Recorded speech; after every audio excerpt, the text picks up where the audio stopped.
Pero Ginoong Pangulo, minamahal kong kasamahan, bakit tila sa Kamara, dito mismo sa Senado at sa ilang media ay hindi pa din nila kayang sambitin ang pangalan niya?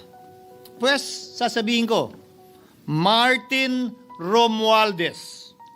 Minsan ang binanggit ng mga diskaya ito mismo dito sa Senado, ang kanyang pangalan. Pero agad itong pinabawi nung humarap sila sa Kamara. Binanggit ni Master Sergeant Gutesa ang kanyang pangalan. Pero ultimo notaryo, natunto nila at pinabawi nila ang pagnotaryo.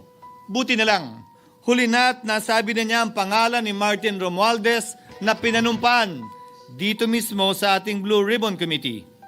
Hindi ba't si Ginoong Gutesa hindi ba't si Sergeant Gutesa lamang ang bukod tanging testigo na walang kinalaman, hindi sangkot sa flood control issue, walang hininging immunity, deal o proteksyon kapalit ng kanyang pagtestigo?